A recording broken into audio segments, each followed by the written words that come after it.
ये बात है 1970s की, जब कंप्यूटर्स कुछ इस तरह के दिखते थे और वो इतने महंगे होते थे कि उन्हें सिर्फ ऑफिसेज में ही इस्तेमाल किया जाता था। न सिर्फ ये बल्कि ये एक कंप्लीट यूनिट की शक्ल में भी नहीं आते थे और ख़रीदने वालों को इन्हें खुद ही असेंबल करना पड़ता था।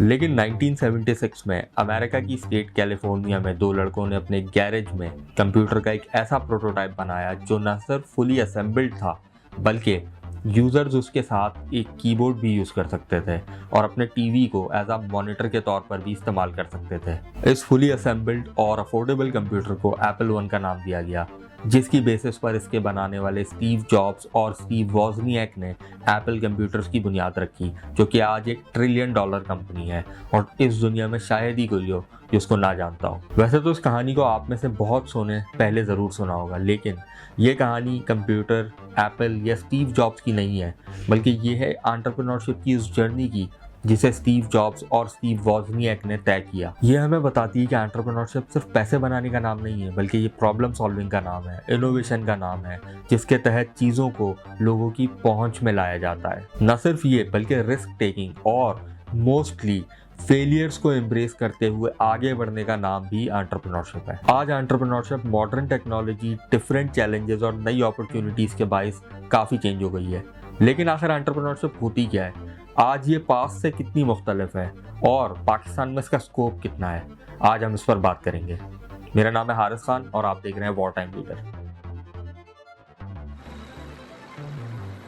वैसे तो एंटरप्रेन्योरशिप की बहुत सारी डेफिनेशन हैं जो डिफरेंट एराज में बनाई गई और जिसमें सबसे सिंपलेस्ट है एक बिजनेस स्टार्ट करना। लेकिन एट इट्स कोर एंटरप्रेन्योरशिप उस प्रोसेस को कहते हैं जिसके तहत कोई शख्स मार्केट में एक प्रॉब्लम देखता है और कम रिसोर्सेज होने के बावजूद उस प्रॉब्लम को इनोवेटिवली एक नए तरीके से सॉल्व करता है। उसके बिजनेस की बुनियाद इसी प्रोसेस पर बेस करती है और इसी को एंटरप्रेन्योरशिप कहते हैं। एंटरप्रेन्योर टर्म एक फ्रेंच वर्ड एंटरप्रेन्योर से आई है, जिसके मायने हैं टू अंडरटेक, यानी कि किसी भी काम की जिम्मेदारी लेकर उसको शुरू करना। हिस्टोरिकली एंटरप्रेन्योरशिप को 3 एराज में कैटेगराइज किया जा सकता है। सबसे पहला एरा इंडस्ट्रियल रेवोल्यूशन का, जब एंटरप्रेन्योर्स उन लोगों को कहा जाता था जो रिसोर्सेज को ऑर्गेनाइज करके न्यू इमर्जिंग मार्केट्स में रिस्क लेते थे और इससे बिजनेस बनाते थे, जैसे कि उस दौर में एंड्रू कार्नेगी ने अमेरिकन स्टील इंडस्ट्री में किया और जॉन डी रॉकफेलर ने अमेरिकन ऑयल इंडस्ट्री में। इन दोनों शख्सियात ने अमेरिका में उस वक्त की इमर्जिंग बूमिंग मार्केट्स जो कि स्टील और ऑयल इंडस्ट्री थी, इसमें अपने वेंचर्स शुरू किए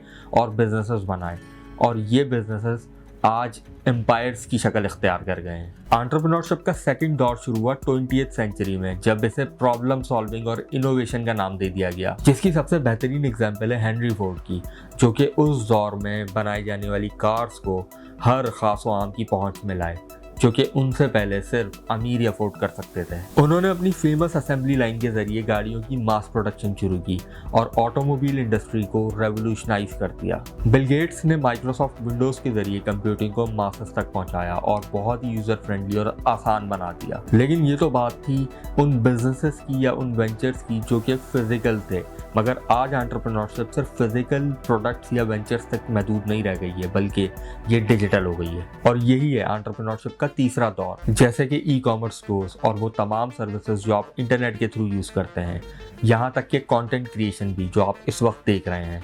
इंटरनेट मोनेटाइजेशन ने हर चीज़ को एंटरप्रेन्योरशिप बना दिया है। आज एंटरप्रेन्योरशिप वो इंडिविजुअल्स या टीम्स कर रहे हैं जो हमारे इस फास्ट चेंजिंग और डिजिटली ट्रांसफॉर्मिंग वर्ल्ड की मॉडर्न डे प्रॉब्लम्स को सॉल्व कर रहे हैं, जैसे कि एयरबीएनबी, ऊबर और पाकिस्तान में देखें तो बाइक या दराज वगैरह। ये सब तो थी एंटरप्रेन्योरशिप की ब्राइट साइड, लेकिन इसकी एक डार्क साइड भी है जिस पर बहुत कम बात की जाती है, और वो है फेलियर्स को एम्ब्रेस करते हुए, सेटबैक्स को सहते हुए आगे बढ़ना। हर दौर में ये चैलेंजेस मुख्तलिफ रहे हैं और आज टेक्नोलॉजिकल एडवांसमेंट्स की वजह से ये पहले से भी ज़्यादा है। आज internet is a very low barrier to entry, जिसको इस्तेमाल करके लोग अपने बिजनेस बिल्ड कर रहे हैं, जिसने एंटरप्रेन्योरशिप को बहुत ज़्यादा कंपेटिटिव बना दिया है। और आज ये कंपटीशन सिर्फ आपके मुल्क तक ही महदूद नहीं रहता, बल्कि इंटरनेट को यूज़ करके आपकी जहाँ तक रसाई है वहाँ तक जाता है। और ऑप्शंस की अवेलेबिलिटी के बायस कस्टमर्स की एक्सपेक्टेशंस भी बहुत ज़्यादा बढ़ जाती हैं, जिसे मीट करना इटसेल्फ एक चैलेंज है। मिसाल के तौर पे अगर आप पास्ट में एक एंटरप्रेन्योर होते तो आपको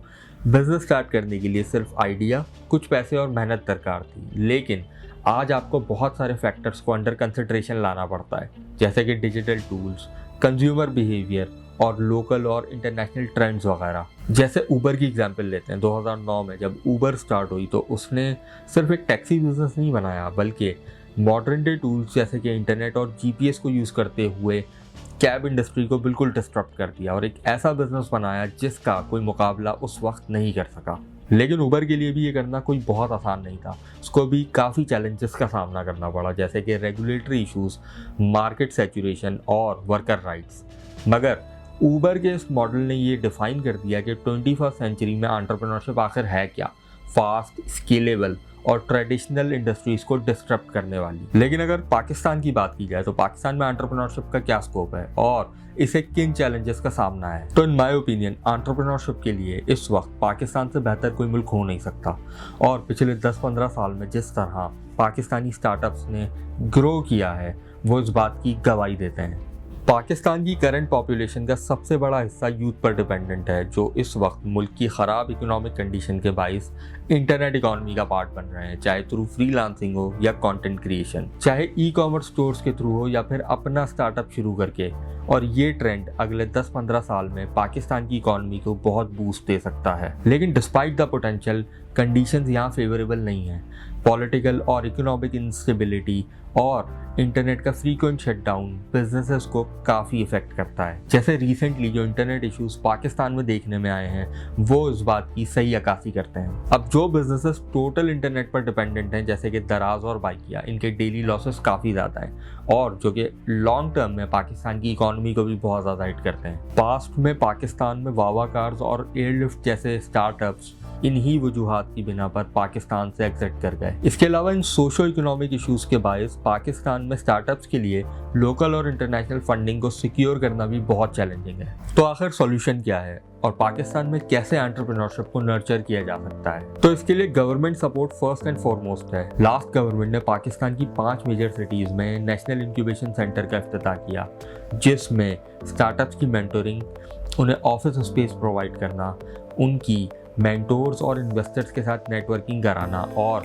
वेंचर कैपिटलिस्ट से फंडिंग सिक्योर करना सिखाया जाता है। इसके अलावा काफ़ी प्राइवेट ऑर्गेनाइजेशंस और इंस्टीट्यूशंस भी इसी किस्म के एक्सेलरेटर्स और इंक्यूबेटर्स पर काम कर रहे हैं, जैसे कि IBA का department, centre for excellence in entrepreneurship. मगर ये एफर्ट इस वक्त बहुत छोटे स्केल पर है। लेकिन अच्छी बात यह है कि पाकिस्तान में इन सब चैलेंजेस के बावजूद डिजिटल एंटरप्रेन्योरशिप बहुत रैपिड स्केल पे ग्रो कर रही है और लोग सोशल मीडिया प्लेटफॉर्म्स जैसे कि यूट्यूब, इंस्टाग्राम, टिकटॉक वगैरह को यूज़ करके अपने पर्सनल ब्रांड्स बना रहे हैं, प्रोडक्ट्स सेल कर रहे हैं और सर्विसेज ऑफर कर रहे हैं। न सिर्फ ये बल्कि कुछ बिजनेसेस सस्टेनेबिलिटी पर भी काम कर रहे हैं, जैसे कि इको पार्क, जो इन्वायरमेंट फ्रेंडली पैकेजिंग के अंदर अपने प्रोडक्ट्स शिप करता है। इसके अलावा पाकिस्तान में इस वक्त टेक ड्रिवन एंटरप्रेन्योरशिप पर भी काम हो रहा है और फिनटेक से लेके हेल्थ केयर तक काफ़ी स्टार्टअप्स इसमें इन्वॉल्व भी हैं, जैसे कि डॉक्टर्स, जो कि इस टेक्नोलॉजी को लेवरेज करके फीमेल हेल्थ केयर प्रोवाइडर्स को रूरल एरियाज में मौजूद पेशेंट्स के साथ कनेक्ट करता है। और इस तरह डॉक्टर्स जैसे स्टार्टअप्स